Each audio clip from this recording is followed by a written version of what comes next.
ಇದರ ನಡುವೆ ಹುಬ್ಬಳ್ಳಿಯ ಗಲಭೆ ಕೇಸ್ ಏನಿದೆ, ಶ್ರೀಕಾಂತ್ ಬಂಧನ ಕೇಸಿಗೆ ಸಂಬಂಧಪಟ್ಟಂತೆ ಒಂದು ಹೊಸ ಟ್ವಿಸ್ಟ್ ಸಿಗ್ತಾ ಇದೆ. ಇದಕ್ಕೆ ಸಂಬಂಧಪಟ್ಟಂತೆ ಈಗಾಗಲೇ ನೇರವಾದಂಥ ಕಾಮೆಂಟ್ಗಳು ಕೂಡ ಬರ್ತಾರೆ. 1992ರ ಪ್ರಕರಣದ ಕಂಪ್ಲೇಂಟ್ ಹಾಗೂ FIR ಕಾಪಿಯೇ ಇಲ್ಲ ಅಂತ ಈಗ ಶ್ರೀಕಾಂತ್ ಪರ ವಕೀಲ ಸಂಜೀವ್ ಎಂ ಬಡಸ್ಕರ್ ಹೇಳಿಕೆಯನ್ನು ಕೊಟ್ಟಿದ್ದಾರೆ. ಧಾರವಾಡ ನ್ಯಾಯಾಲಯದ ಪೊಲೀಸರ ಬಳಿ ಕಾಪಿನೇ ಇಲ್ಲ ಅಂತ ಈಗ ನೇರವಾದಂಥ ಮಾತನ್ನು ಹೇಳ್ತಿದ್ದಾರೆ. ಇಷ್ಟಿದ್ರೂ ಶ್ರೀಕಾಂತ್ ಪೂಜಾರಿಯನ್ನು ಏಕೆ ಬಂಧಿಸಿದ್ರು? ಪ್ರಕರಣ ಖಂಡಿತವಾಗಿಯೂ ನಿಲ್ಲೋದಿಲ್ಲ, ಬಿದ್ದೋಗತ್ತೆ ಅನ್ನುವಂಥ ಮಾತನ್ನು ಇದೇ ವೇಳೆ ಹೇಳಿದರು. ಶ್ರೀಕಾಂತ್ ಪೂಜಾರಿಗೆ ಖಂಡಿತ ಜಾಮೀನು ಸಿಗತ್ತೆ.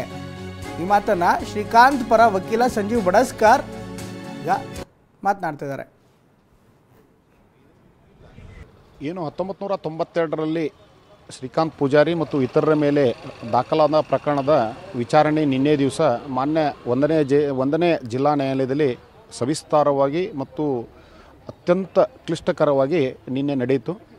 ನಾವು ನಮ್ಮ ವಾದವನ್ನು ಸಮರ್ಥವಾಗಿ ಮಂಡಿಸಿದ್ದೇವೆ. ನಿನ್ನೆ ದಿವಸ FIR ಮತ್ತು ಕಂಪ್ಲೇಂಟು ಪ್ರಕರಣದ ಹುಬ್ಬಳ್ಳಿ ನ್ಯಾಯಾಲಯದಲ್ಲಿಯೂ ಸಹ FIR ಮತ್ತು ಕಂಪ್ಲೇಂಟ್ ಇಲ್ಲ, ಧಾರವಾಡದ ನ್ಯಾಯಾಲಯದಲ್ಲಿಯೂ ಸಹ FIR ಮತ್ತು ಕಂಪ್ಲೇಂಟ್ ಇಲ್ಲ.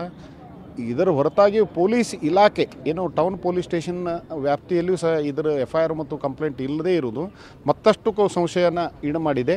ನಾವು ಇದನ್ನು ಸಹ ನ್ಯಾಯಾಲಯ ಗಮನಕ್ಕೆ ತಂದಿದ್ದೇವೆ. ಈ ಪ್ರಕರಣದಲ್ಲಿ FIR ಮತ್ತು ಕಂಪ್ಲೇಂಟ್ ಇಲ್ಲದೇ ಇರೋದು ಮತ್ತಷ್ಟು ಗಮನಕ್ಕೆ ಸಂಶಯಕ್ಕೆ ಎಡಮಾಡಿದೆ ಅನ್ನೋದು ಸಹ ನಿನ್ನೆ ದಿವಸ ನ್ಯಾಯಾಲಯಕ್ಕೆ ನಾವು ಮನವರಿಕೆಯನ್ನು ಮಾಡಿಕೊಟ್ಟಿದ್ದೇವೆ. ಎಲ್ಲ ಕೇಸುಗಳಲ್ಲಿ ಆತ ಖುಲಾಸೆಯಾಗಿದ್ದಾನೆ. 1992ರಿಂದ ಇವತ್ತಿನ ತನಕ ನ್ಯಾಯಾಲಯಕ್ಕೆ ಹೋಗಿದ್ದಾನೆ. ನ್ಯಾಯಾಲಯದಲ್ಲಿ ತನ್ನ ಪ್ರಕರಣವನ್ನು ಎದುರಿಸಿದ್ದಾನೆ. ಜಾಮೀನು ಮೇಲೆ ಬಿಡುಗಡೆಯಾಗಿದ್ದಾನೆ ಮತ್ತು ನ್ಯಾಯಾಲಯದಲ್ಲಿ ಆತನ ವಿರುದ್ಧ ಸಾಕ್ಷಿಗಳು ನಡೆದಿವೆ.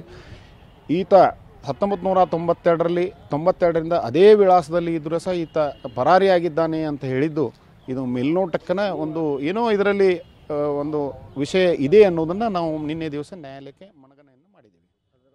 ಏನು 1990 ಇನ್ನು ಶ್ರೀಕಾಂತ್ ಪೂಜಾರಿ ವಿರುದ್ಧ ಕೇಸ್ಗಳ ಬಗ್ಗೆ ನೋಡಿದರೆ 1992ರಲ್ಲಿ ನಡೆದಂಥ ಗಲಭೆ ಪ್ರಕರಣದ ಆರೋಪಿ ಶ್ರೀಕಾಂತ್. ಅದರ ಕಂಪ್ಲೀಟ್ ಡೀಟೇಲ್ಸನ್ನು ಕೊಡ್ತಾ ಹೋಗ್ತೀವಿ. 92ರಲ್ಲಿ ನಡೆದ ಗಲಭೆ ಪ್ರಕರಣದ ಆರೋಪಿಯಾಗಿ ಶ್ರೀಕಾಂತನ್ನು ಈಗಾಗಲೇ ಗುರುತಿಸಲಾಗಿದೆ. ಇನ್ಫ್ಯಾಕ್ಟ್ A3 ಆರೋಪಿ ಕೂಡ ಹೌದು.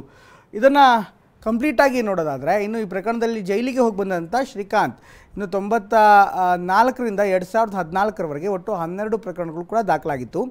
ಈ ಪ್ರಕರಣದಲ್ಲಿ ಇನ್ಫ್ಯಾಕ್ಟ್ ಈ ಅಯೋಧ್ಯೆ ಗಲಾಟೆ ಏನಾಯಿತು ಹುಬ್ಬಳ್ಳಿಯಲ್ಲಿ ಇದಾಯಿತು. ಇದಕ್ಕೆ ಸಂಬಂಧಪಟ್ಟಂತೆ ಒಟ್ಟು 12 ಪ್ರಕರಣಗಳು ದಾಖಲಾಗಿತ್ತು. 12 ಪ್ರಕರಣಗಳ ಪೈಕಿ 3 ದೊಂಬಿ ಗಲಭೆ ಕೇಸು, 8 ಅಬಕಾರಿ ಕಾಯ್ದೆಯಡಿ ಅಕ್ರಮ ಸಾರಾಯಿ ಮಾರಾಟ, 1 ಮಟ್ಕಾ ಜೂಟಾಟ ಪ್ರಕರಣ ಸಂಬಂಧ ಕೇಸ್ ದಾಖಲಾಗಿದೆ. ಇನ್ನು 3 ಬಾರಿ ಠಾಣೆಗೆ ಕರೆಸಿ ಮುಚ್ಚಳಿಕೆಯನ್ನು ಕೂಡ ಬರೆಸ್ಕೊಂಡಿದ್ರು. 2004, 2009, 2018ರಲ್ಲಿ ಮುಚ್ಚಳಿಕೆ ಬರೆಸ್ಕೊಂಡಿದ್ರು.